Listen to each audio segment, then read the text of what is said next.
দেখুন, সারা পশ্চিমবঙ্গে সরকারি জমি আজ পশ্চিমবঙ্গের তৃণমূলের নেতা মস্তানদের দখলে। পশ্চিমবঙ্গের তৃণমূল দলের যারা নেতা মস্তান তোলাবাজ, তাদের চাকরি নেই, বাকরি নেই, এ রাজ্যে তাদের রুটি রুজির কোনো ব্যবস্থা নেই। তাই দিদি খোলা হাতে ছেড়ে দিচ্ছে, যা কিছু আছে লুট করে খাও। এবং সারা বাংলা জুড়ে যেটা ভয়ঙ্করভাবে হচ্ছে সেটা হচ্ছে এই যে ভূমি আধিকারিকগণ যারা, ল্যান্ড ডেভেলপমেন্ট যে অফিস, লুটের সেটা সব থেকে বড় ঘুঘুর বাসাতে রূপান্তরিত হচ্ছে। আপনার জমি রাতারাতি সেখানটায় চরিত্র বদল করে স্বল্প দামের জমি বেশি দামি হয়ে যাচ্ছে। আপনার বসত বাড়ি জমি হাতছাড়া হয়ে যাচ্ছে। কৃষি জমি বাণিজ্যের জমিতে রূপান্তরিত হচ্ছে। এইভাবে সম্পত্তি আপনার অজান্তে বেনামে চলে যাচ্ছে। বড় অদ্ভুত স্টাইল আছে এখানটায়। মনে করুন আপনি দুর্বল, আপনার নামে ভূমি এবং রাজস্ব দপ্তর থেকে আপনার জমির কাউকে বিক্রি করে দিয়েছেন, তার একটা পেপার তৈরি হয়ে গেল। ভূমি দপ্তর তাদের কাগজপত্রকে এদিক ওদিক করে হেরাফেরি করে আপনার জমি অপর কাউকে দিয়ে দিন। আপনি যখন জানতে পারলেন, তখন আপনি দেখলেন যে আপনি আর কিছু করতে পারছেন না। সেই সময় সেই জমিটাকে আবার সাদা করার জন্য সেই সমস্ত অপরাধী যারা ভূমি মাফিয়া, তারা আপনার কাছে প্রস্তাব দেবে, জমিটা আপনি ফেরত পাবেন না, একটা দরদাম করে নিন, বেকার ঝামেলা করে লাভ নেই, আপনিও থাকবেন আমিও থাকবো। জমি মালিক সে দেখে আমি তো এদের কাছ থেকে উদ্ধার করতে পারবো না, তাই যা পাওয়া যায় তাতেই আমাকে সম্মতন হলে আমার কিছু তো লাভ হবে।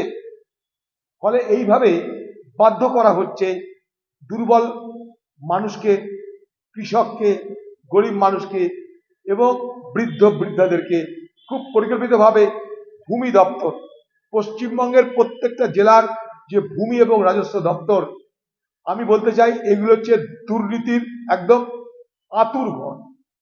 সব থেকে বড় দুর্নীতি হচ্ছে চোখের বাইরে, সব থেকে বড় দুর্নীতি হচ্ছে সেই ভূমি রাজস্ব দপ্তর। ওইখান থেকেই আপনার সবকিছু পরিবর্তন হয়ে যাচ্ছে। জমির চরিত্র, জমির মালিকানা সবকিছু পরিবর্তন হয়ে যাচ্ছে, জমির দাম সবকিছু পরিবর্তন হয়েছে ঠিক ওই জায়গাটা থেকে। পশ্চিমবঙ্গের ঘুঘুর ভাষা, দুর্নীতির ঘুঘুর ভাষার নাম ভূমি রাজস্ব দপ্তর। পশ্চিমবঙ্গ সরকারের রাজস্ব নেই, রাজস্ব আদায় করার জন্য জমির উপরে ছাড় দেওয়া তুলে দিয়ে তারা টার্গেট করে দিয়েছে, আমার এত টাকা চাই, আমার রেভিনিউ এত টাকা চাই। মদ, জমি, এইগুলো হচ্ছে পশ্চিমবঙ্গের তৃণমূল সরকারের সব থেকে লোভনীয় এলাকা। পশ্চিমবঙ্গের শিল্প নেই, রুটি নেই, রুজি নেই, তৃণমূলের মস্তানরা খাবে কি? দিদি খুলে দিয়েছে দরজা। শুধু সাদা দলের বিধায়ক নয়, এটা আমাদের পাশে বীরভূমের যিনি এমপি হয়েছেন, তিনিও তো বলেছেন ঘুরিয়ে ফিরিয়ে যে সন্ত্রাস না করে হয়, আমরা আগে সন্ত্রাস তিনি বলে দিয়েছেন। অতএব এটা সবাই জানে, একটা কথা যেন ওপেন সিক্রেট, এগুলো সবাই জানে সব কিছু, এটা নতুন কিছু না। পশ্চিমবঙ্গের শাসক দল আর পশ্চিমবঙ্গের শাসক দলের সন্ত্রাস, এই দুটো শব্দ মিলেমিশে একাকার। শাসক আর সন্ত্রাস পশ্চিমবঙ্গে মিলেমিশে একাকার। রবীন্দ্র যে লেক গার্ডেন্সের কথা যেটা বলছে, সেগুলো তো রবীন্দ্র সরোবর, সেগুলো এখন কি সন্ধ্যের পর সেখানে আর ভদ্রলোকরা যেতে পারে না। যান খোঁজ নিয়ে দেখুন, মদের ফোয়ারা উঠছে সেসব জায়গায়, যান খোঁজ নিয়ে দেখুন। পশ্চিমবঙ্গের পার্ক সব বেদখল হয়ে গেছে, পার্ক আর পার্ক নেই, কোথাও নেই।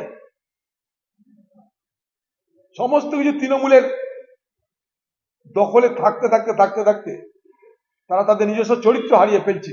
পার্ক তার নিজস্ব চরিত্র হারিয়ে ফেলছে, ময়দান তার চরিত্র হারিয়ে ফেলছে, জমি তার চরিত্র হারিয়ে ফেলছে। কোথায় যাবেন?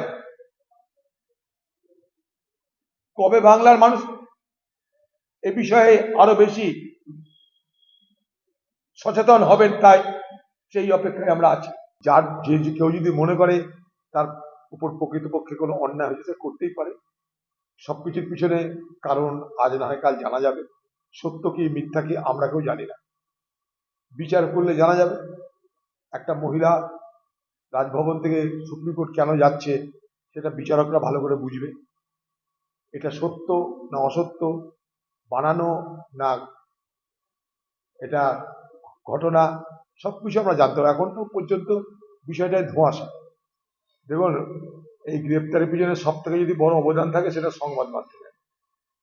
সংবাদ মাধ্যমের লাগাতার সমালোচনার এই সরকারকে, পুলিশকে বাধ্য করেছে অপরাধীকে গ্রেপ্তার করতে।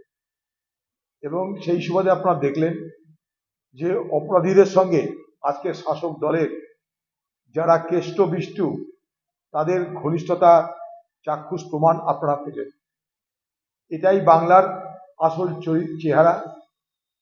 সারা বাংলা জুড়ে এইভাবেই রাজনীতিবিদ, অপরাধী, পুলিশ, সরকার মিলেমিশে নির্বিচার সন্ত্রাস তারা করে চলেছে। বাংলার মুখ্যমন্ত্রী সব জানেন, বোঝেন, শোনেন, কিন্তু কিছু করেন না। মাঝে মাঝে মনে হয় যে এত মানুষের সমালোচনা, এত সন্ত্রাস, এত চিৎকার, এত কান্না, এত অপমান, এগুলো কি তাকে স্পর্শ করে না? তার মনকে ভেদ করতে পারে না? তার অন্তরকে কি ভেদ করতে পারে না? তিনি তো অভেদ্য দেবীর ভূমিকায় বিচরণ করছে। কোনো কিছুই তাকে স্পর্শ করে না, কোনো কিছুই তার মনকে, অন্তরকে ভেদ করতে পারে না। দ্য সহজ পাঠ, সহজ কথা, সঠিক তথ্য।